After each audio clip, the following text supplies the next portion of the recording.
Shalom para você, muito bom dia, que a paz, a misericórdia, a bondade do Criador estejam na tua vida, na tua família. Vamos orar ao Criador nesse momento?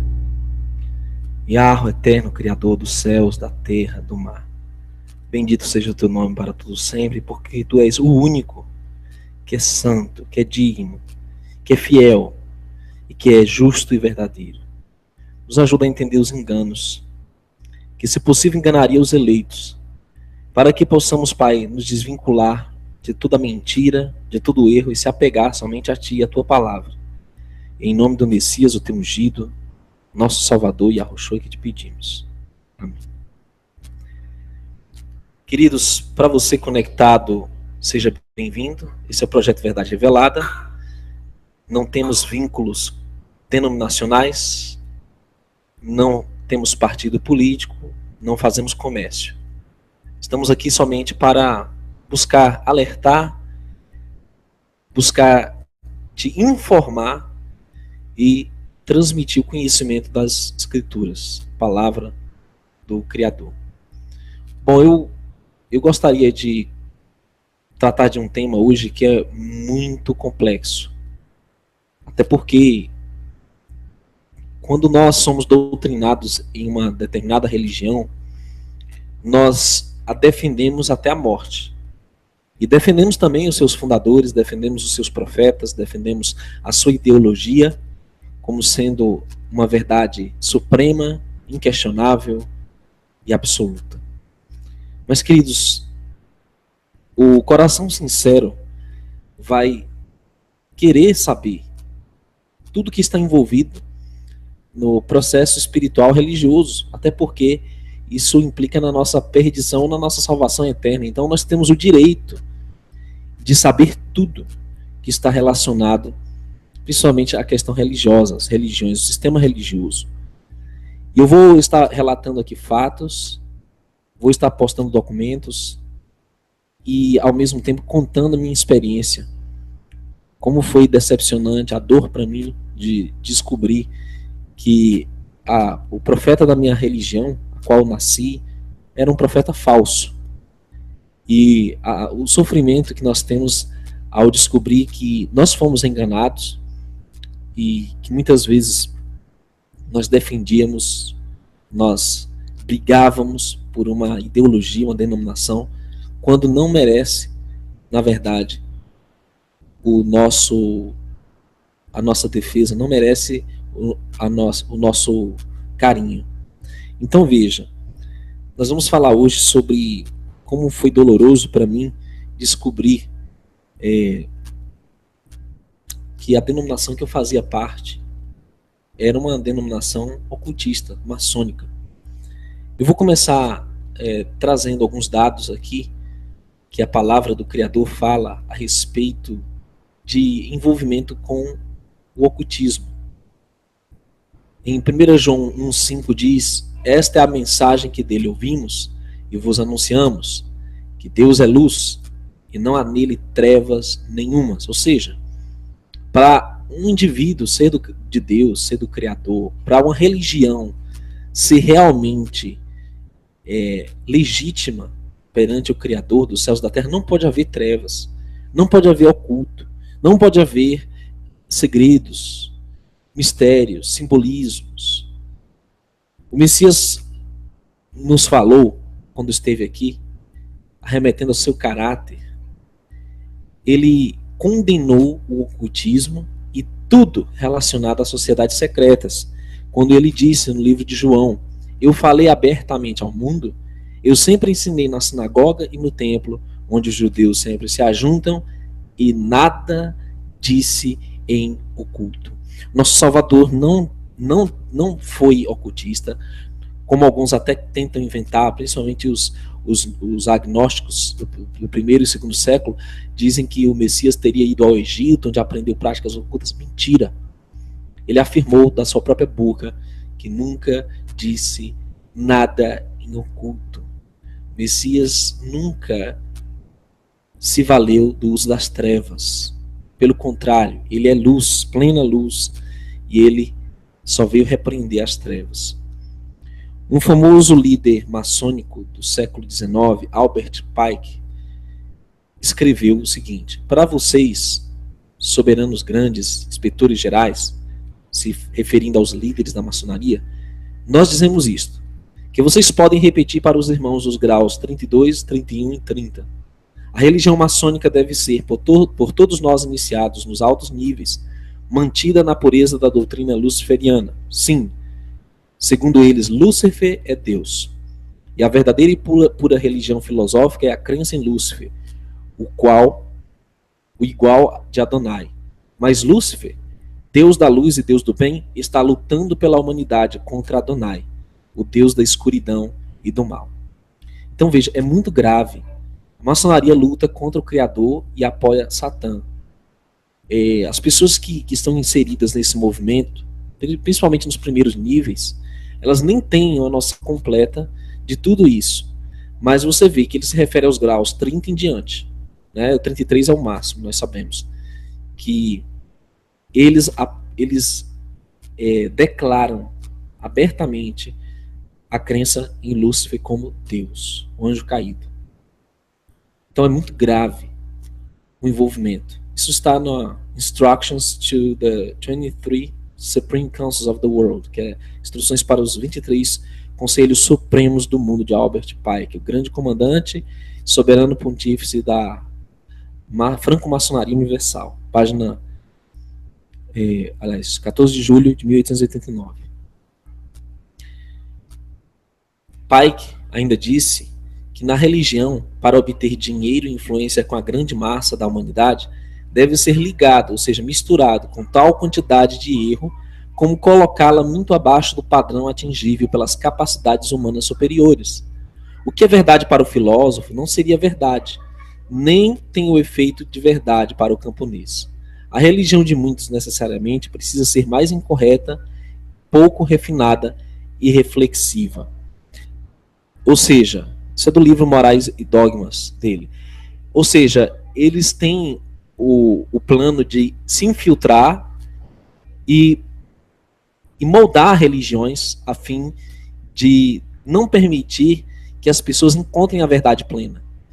Ou seja, ela não pode ser pura, ela tem que ser misturada, ela tem que ser um conjunto de mentiras e verdades. E é isso que mais engana os sinceros.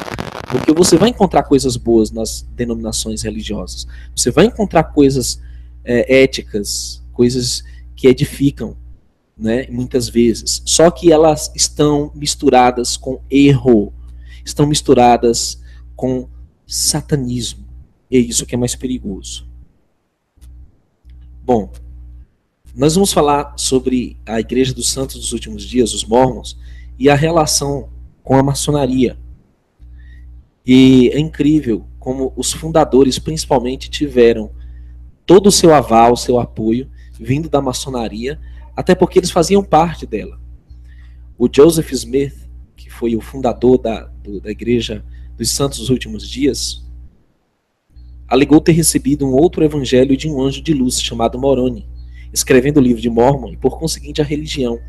Seu pai e seu filho, Irian Smith, eram maçons de lojas em Nova York, como ele próprio ingressou em uma loja maçônica em 1842, ascendendo ao degrau sublime. É só você pesquisar aí que você vai encontrar esses fatos. Isso está no livro A Igreja Mormon e Maçonaria, ano de 2001. E História da Igreja, volume 4, página 552. Peço perdão pelos ruídos, porque realmente é espiritual. Acontece na hora que você está transmitindo essas verdades. Segundo a Reuters, a Igreja Mormon admitiu que seu fundador, Joseph Smith, casou-se com cerca de 40 mulheres, incluindo uma de 14 anos e outras que já eram esposas de seus seguidores. Depois de insistir durante 200 anos que ele era monógamo. Isso está no artigo do extra.globo.com. E na revista Veja também foi publicada essa matéria. Bom, queridos, aí você observa. Maçonaria e mormonismo partilham de muitas semelhanças de símbolos, sinais, apertos de mão, vocabulário e roupas como aventais e túnicas.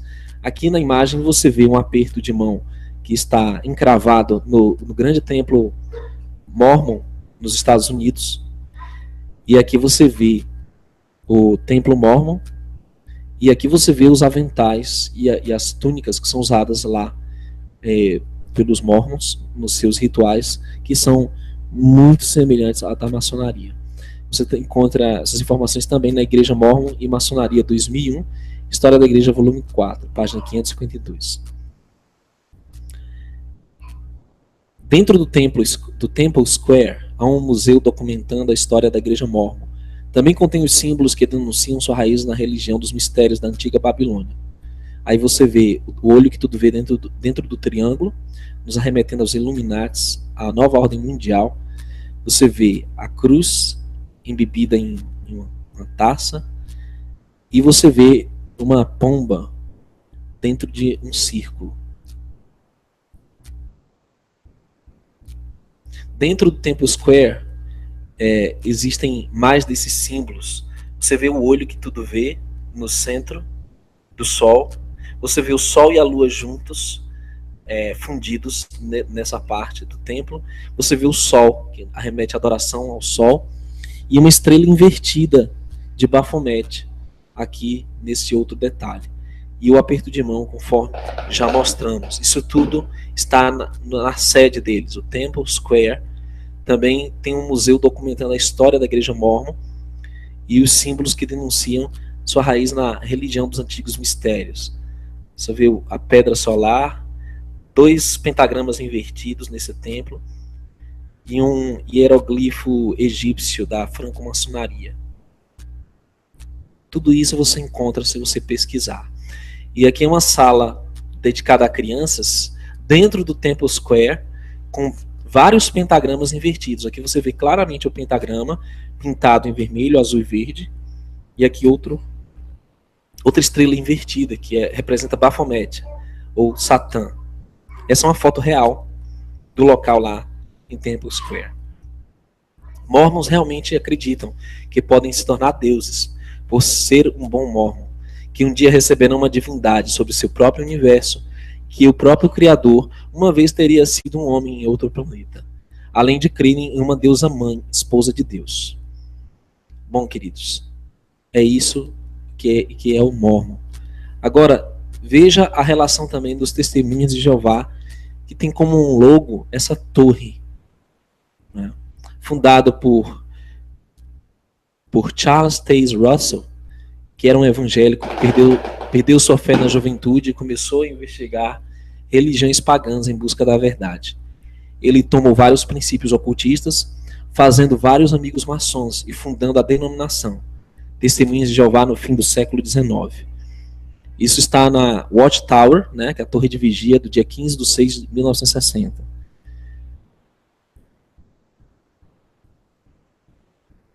Em várias citações, seus amigos maçons são descritos surpresos por Russell ter o mesmo conhecimento que eles e se referir aos Testemunhos de Jeová como uma ordem tão secreta quanto eles. Isso está no relatório da Convenção de Estudantes da Bíblia deles, de 1913. Russell praticava um aperto de mão maçônico e estabeleceu um corpo dominante de 10 a 15 homens mais velhos, que seriam guiados por anjos invisíveis, que são superiores às escrituras. E é esse aqui é o perigo, queridos.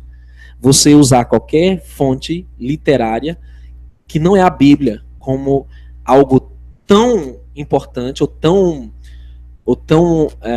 válido quanto a Bíblia. É muito sério isso, muito sério mesmo. Isso está no livro Crise de Consciência.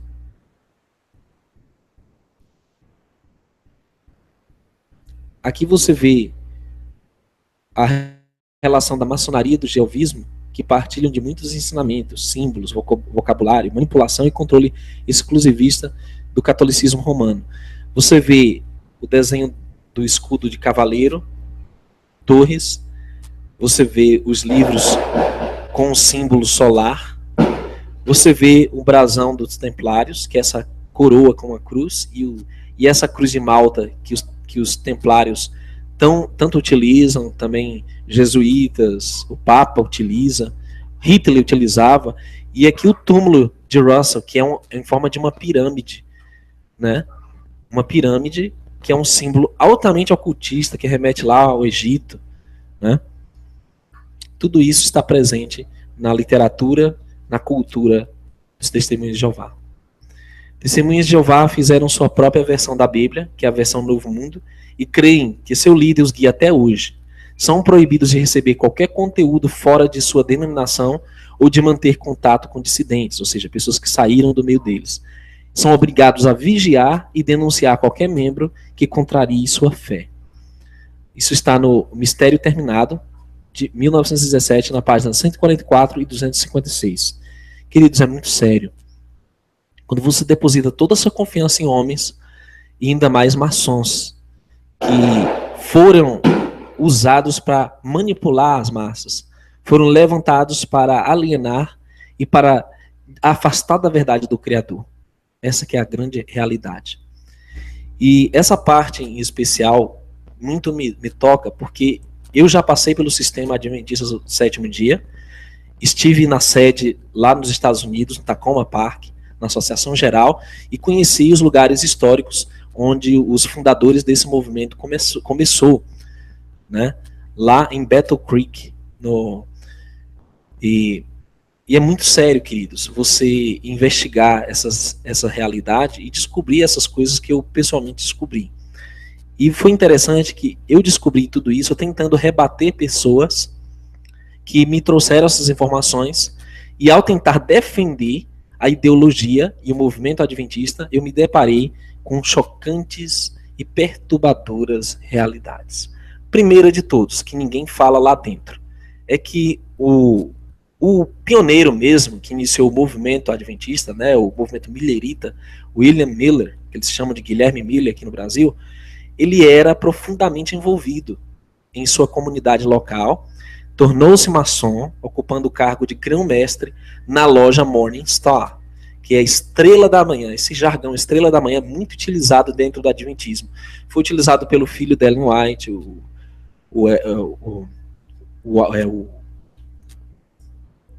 um dos filhos dela, que tinha um barco chamado Morning Star, estrela da manhã, né?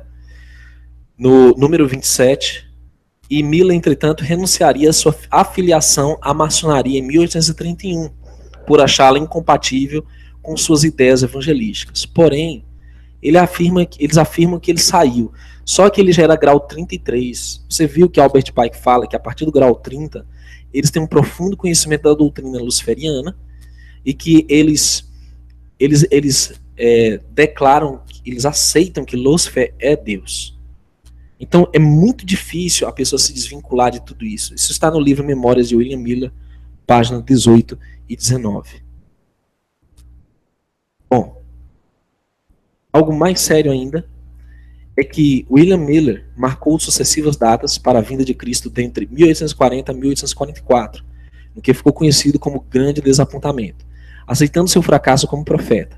James White se associou ao movimento em 1842, antes do desapontamento. O James White, que seria o marido da Ellen White, né, a profetisa adventista. E ele se tornou um dos líderes, inclusive andava junto com William Miller nas conferências, e posteriormente ele se casou com Ellen Gould Harmon, fundando em 1863 a Igreja Adventista do Sétimo Dia, dando continuidade à obra que Miller havia começado. Se você ler primeiros escritos de Ellen White, Testemunhos para a Igreja, ela cita Miller em alta conta. E ela fala que Miller será salvo, e ela fala também que eles não poderiam mudar o que Miller tinha estabelecido em termos de escatologia, a não ser o erro da data, né? Que foi de 1843 e 1844, que fracassou. Mas ela pegou uma boa parte do entendimento profético e doutrinário de William Miller, maçom grau 33. Infelizmente, essa é a realidade. Isso consta no livro História do Adventismo, inclusive é um livro da casa publicadora, do Mervyn Maxwell, né? Quem conhece bem o movimento adventista sabe que livro é esse. Ellen White se opôs à maçonaria oficialmente em seus escritos, contudo há indícios inquestionáveis do seu envolvimento com símbolos e o vocabulário maçom. Frequentemente você vai encontrar nos escritos dela termos o olho que tudo vê, Observa os defeitos de todos. Conselhos para a Igreja, página 177. Senhores, não existe olho que tudo vê na Escritura. O Eterno não é olho que tudo vê.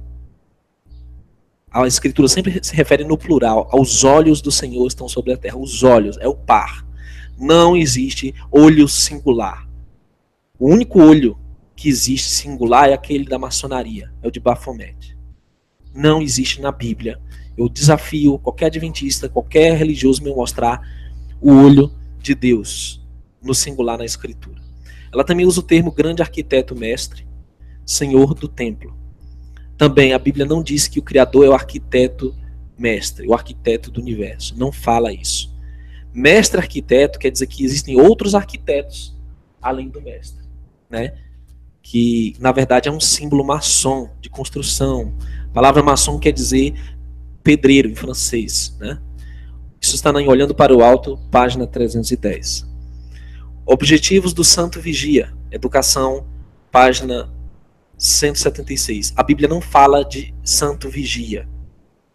A Bíblia fala de um vigia invisível, a Bíblia cita algumas coisas sobre vigia, mas nunca santo vigia, com a conotação que ela dá nos escritos dela. Ou vigilante. E esse aqui é um dos fatos, um dos indícios mais perturbadores, é o olho que tudo vê, na litografia que foi pessoalmente projetada por Tiago e Ellen White em 1874, a capa do livro The Way of Life, O Caminho da Vida.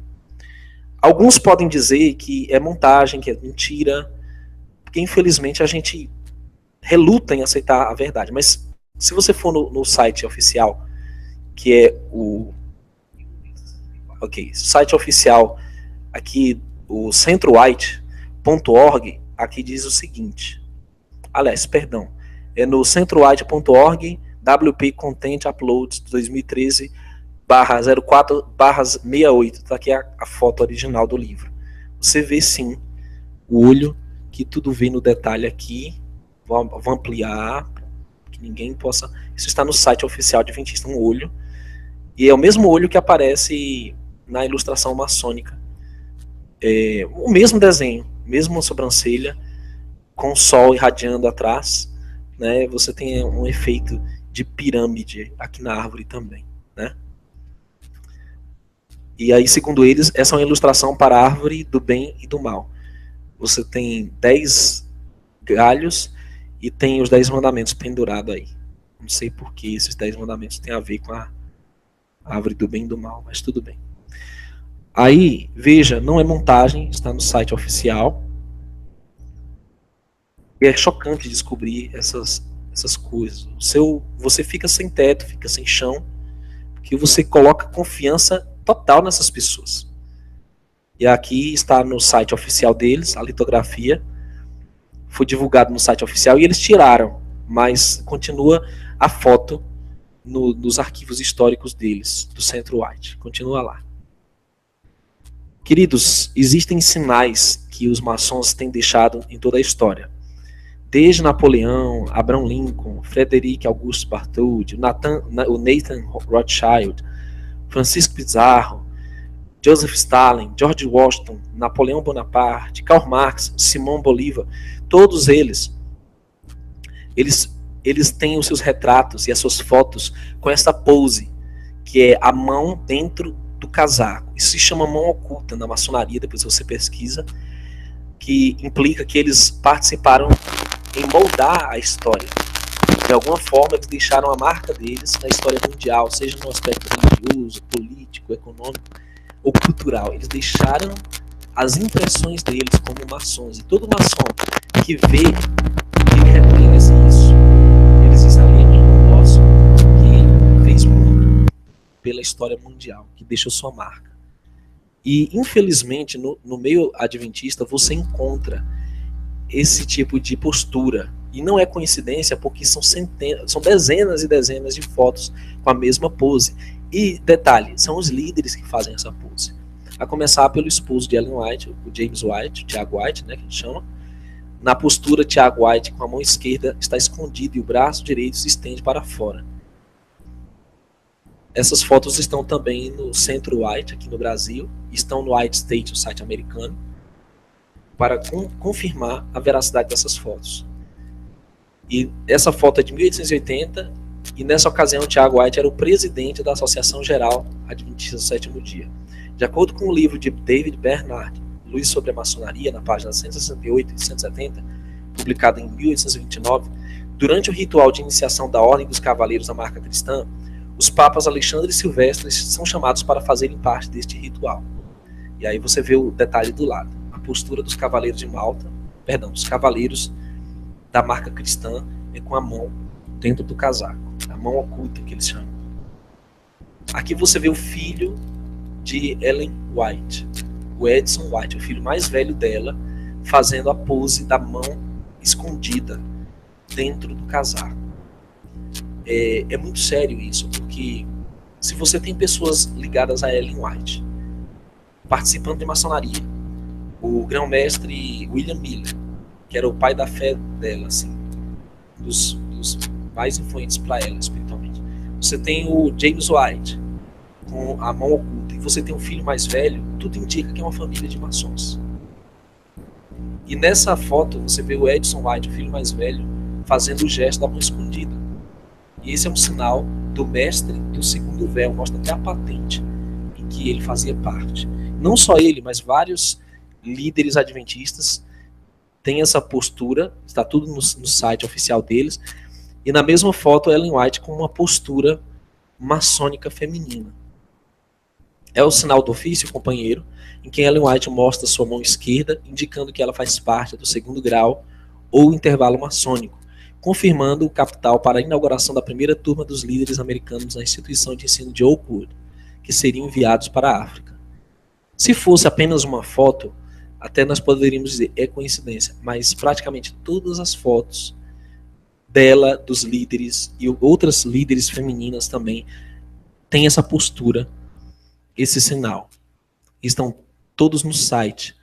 E aqui você vê Anne Besant, a fundadora da Maçonaria para Mulheres da América, com a mesma postura. A mão sobre o peito. Você tem a foto de vários líderes no site oficial também, como Joseph Stalin, Papa Francisco, Napoleão Bonaparte, Karl Marx, Simão Bolívar, o Salomão Rothschild, Marquês de Lafayette, Amadeus Mozart, George Washington. E para um maçom exibir esse gesto, implica que ele teve participação em moldar a história. E aqui você vê os pioneiros adventistas, um dos líderes deles, com a mão dentro do casaco, durante uma campal adventista na América. Você vê, por exemplo, outros líderes, ou aqui as mulheres, no caso, duas mulheres mostrando o sinal do ofício companheiro durante uma reunião campal. São vários e várias fotos. Aqui você vê inúmeros líderes. Nós podemos contar 1, 2, 3, 4, pelo menos aí tem 5 líderes adventistas que estão na frente, sentados na cadeira. Inclusive, essa é uma postura maçônica de liderança. Os líderes ficam na frente, todos sentados em uma cadeira, e os demais ficam em pé, né? Aqueles que estão abaixo da pirâmide, são ignorantes do que está em oculto na liderança da igreja, né? Na hierarquia. E aí os líderes na frente, junto com Ellen White, com a mão dentro do casaco, demonstrando que são iluminados, que eles detêm um conhecimento especial, oculto, que eles são os líderes maçons, que qualquer irmão maçom, ao ver essa foto, vai reconhecê-los como irmãos da grande fraternidade maçônica. Que isso tudo é abominável, me dá nojo, me dá náuseas. Porque você coloca a confiança implícita em um sistema religioso que se aparenta puro e santo e totalmente dentro da escritura e verdadeiro e legítimo, levantado pelo Criador para ser um movimento, um grande movimento de restauração nos últimos tempos, e não é. Não é. Toda a ideologia está contaminada, precisa ser revista, né? Apesar de ter algumas verdades, como eu já falei, que todas as religiões têm algumas verdades, mas a mistura, um sincretismo de erros e enganos. Ninguém levanta uma estrutura em mais de 200 países uma estrutura riquíssima, trilionária, dona de colégios, instituições alimentícias, indústrias e TV, rádio, da noite para o dia sem uma mãozinha, sem o apoio da Irmandade Maçônica. Para um maçom exibir este gesto com a mão implica que ele teve participação em moldar a história, especialmente aqui no âmbito religioso. Esse é o William K. Gage, foi presidente e fundador da Gage Printing Company, empresa de publicação. Gage também foi prefeito da cidade de Battle Creek, que é a cidade dos Adventistas, em Michigan. Era um especialista em impressoras e litografias, e por muitos anos ele foi encarregado do escritório da Review and Herald, que chamam aqui no Brasil de Revista Adventista. Maçom. Para um maçom exibir, quer dizer, ele participou em moldar. Esse é o Nathaniel McClure, presidente por 2 vezes da Associação Geral da Igreja Adventista na Califórnia, durante os anos 90 a 96 do século XIX. Mais um maçom adventista. Bom, e essa é uma parte intrigante, porque a questão do obelisco no túmulo White é que, se você for fazer uma pesquisa para saber quem pôs esse obelisco lá, você vai se surpreender. Aliás, existem até irmãos sinceros adventistas que saíram da igreja adventista e estão seguindo adventistas históricos, que defendem arduamente Ellen White. E até um deles fez um PowerPoint falando que o pessoal lá, algum maçom, colocou esse obelisco lá no túmulo dela. Mas, infelizmente, a realidade é outra. Segundo o livro Mensagens Escolhidas, volume 1, página 2, Ellen White escolheu pessoalmente o obelisco, poste ídolo a Baal, para o túmulo de seu marido. E mesmo 20 anos depois, ela se recusou a tirá-lo, alegando que nunca seria colocado um monumento partido no túmulo do seu esposo, porque ele teria trabalhado por 2 homens. E isso está no site oficial adventista. Veja, aqui nós não estamos com leviandade. Aqui está Centro White, pesquisa White. E aqui está o obelisco, sobre o obelisco no jazigo White. Eles afirmam oficialmente. Está aqui. Eles dizem, no artigo que ela escreveu, semana passada, a convite de seu filho White, encomendei para o túmulo de seu marido aquele monumento de granito escuro de Battle Creek que você examinou. Ellen White examinou, escolheu pessoalmente. Willie me instruiu a repassar o débito a você. Lamento fazer isto enquanto o dinheiro que os amigos dele contribuíram para mostrar-lhe respeito em sua memória encontra-se no escritório. Willie queria que eu entregasse esse dinheiro à comissão diretiva da missão europeia, mas não me sinto autorizado a fazê-lo sem consentimento deles.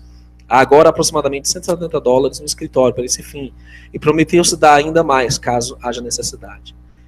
Isso indica que Ellen White e provavelmente William White, seu filho, haviam visto o monumento, e W.C. White autorizou o pastor Butler a fazer a compra. Uma carta de Butler a Willie White, datada de 10 de fevereiro daquele ano, discutiu o custo do monumento com a lápide e outras pedras. E disse que será erigido assim que você enviar a descrição. É evidente que a família White estava envolvida na seleção do monumento. Quem está dizendo isso é o Centro White, não sou eu. É só uma pesquisa rápida aí. No Google, Ellen White mandou colocar o obelisco, você vai achar o Centro White afirmando isso. Está aqui, 20 anos depois, em 1904, Ellen White escreveu sobre uma sugestão alternativa para o monumento de Tiago White. Depois de meu marido ser deposto no sepulcro, seus amigos pensaram em colocar uma coluna partida como monumento. Nunca, disse eu, nunca. Ele fez sozinho o trabalho de 3 homens. Nunca será colocado sobre seu túmulo um monumento partido. Senhores, monumento é coisa pagã, é adoração ao sol. Você pode observar aqui, por exemplo, os monumentos, os obeliscos ao sol, que você vai ver como isso é aborrecível, como é abominável para o Criador. Deuteronômio 16:22, nem levantarás pilar sagrado, a qual o Senhor teu Deus odeia.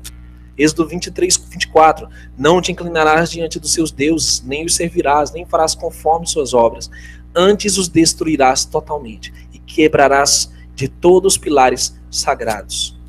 Como que uma profetisa não sabia disso? Aqui está o obelisco White, da família White, que é exatamente esse poste ídolo a Baal. Aqui está o obelisco de outro pioneiro, o Chamberlain. Aqui está o obelisco do Andrews, um outro pioneiro lá na Suíça. E aqui de L. Chamberlain, outro pioneiro adventista. Então, como esse povo não sabia que isso era abominável, sendo tão conhecedores das Escrituras, e o pior, como uma profetisa não sabia que isso era abominável? Não há desculpa, senhores. Não tem como desculpar isso.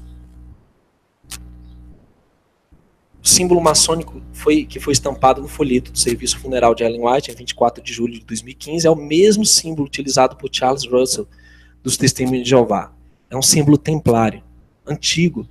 A cruz na coroa e estava no folheto do funeral de Ellen White. E aí está a ilustração de um funeral maçom, onde você vê vários dos pioneiros adventistas com o mesmo pilar, indicando que eles eram maçons.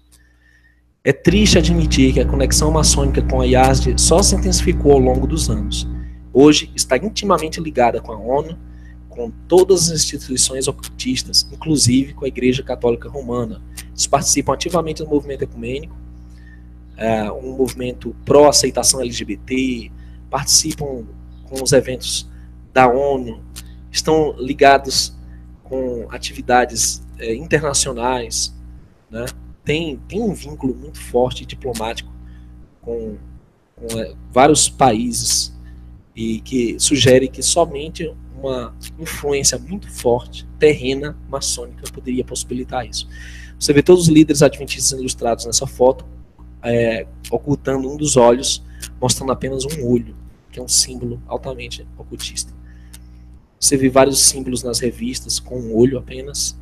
Você vê no próprio logo da religião um formato de pirâmide com chamas, com 3 chamas em forma de 666, uma cruz invertida no meio, altamente satânico o simbolismo na Terra Globo, né? Você vê toda essa alusão a símbolos ocultos, símbolos malignos. Você vê até hoje esse legado, e não só nessas 3 denominações que nós citamos, mas em todas, senhores. O Criador nunca instituiu religião nenhuma. João dizia: não vos escrevo um mandamento novo, mas um mandamento antigo, que desde o princípio tivestes. Esse mandamento antigo é a palavra que desde o princípio ouvistes. 1 João 2, 7. O Eterno não concedeu sua verdade a apenas um indivíduo em particular. Pedro diz que, sabendo primeiramente isto, que nenhuma profecia da Escritura é de particular interpretação. Então, como pode o Eterno ter concedido toda a revelação a uma mulher? Ou a um homem? Não pode, senhores. É impossível. Ele concede sua revelação a todos. E ele utiliza seus servos, os profetas de Israel, não de religiões que foram fundadas por aventureiros há alguns séculos atrás, ou que continuam sendo fundadas ainda hoje. Se o Criador não instituiu denominação alguma, quem as criou? Testemunho de Jeová foi criado por Charles Russell, último grau da maçonaria.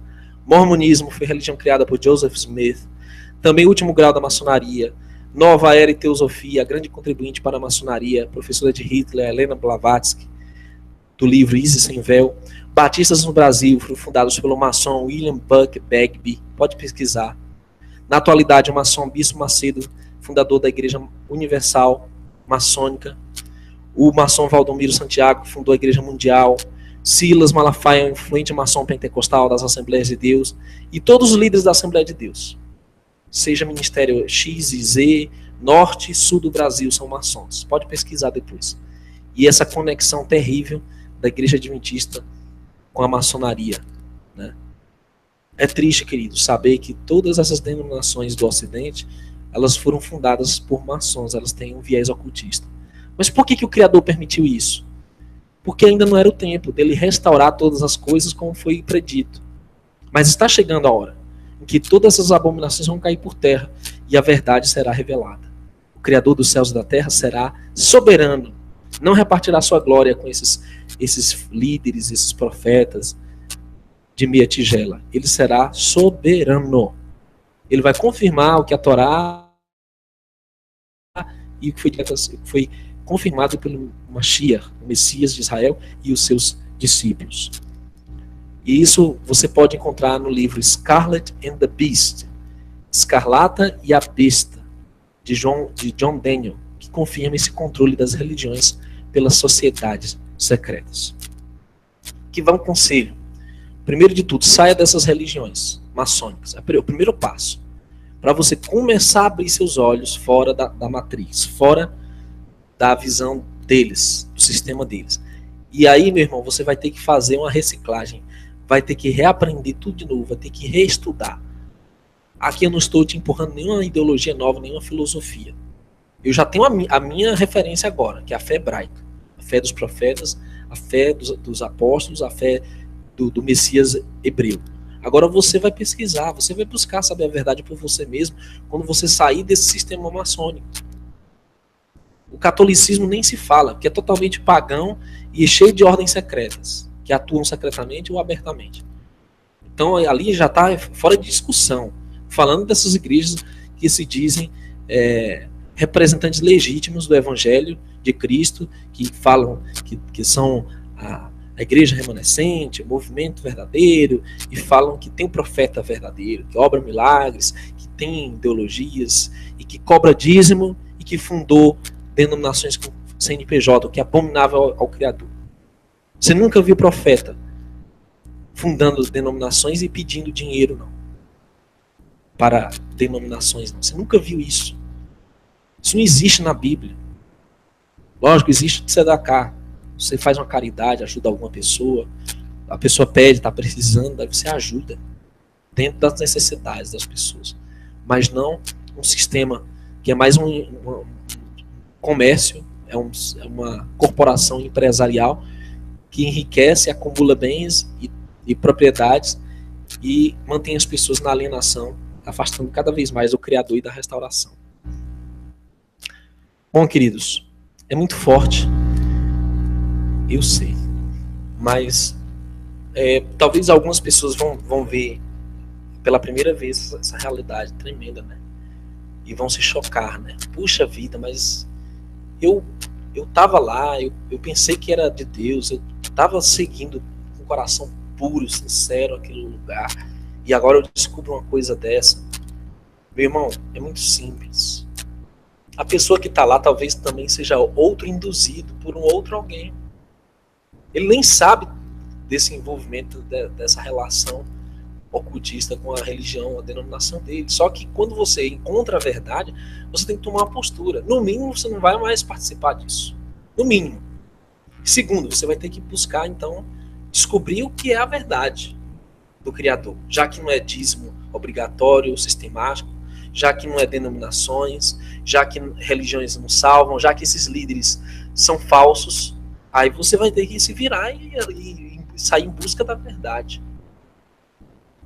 E também falar para as pessoas, né, e alertar sobre o perigo que elas estão envolvidas.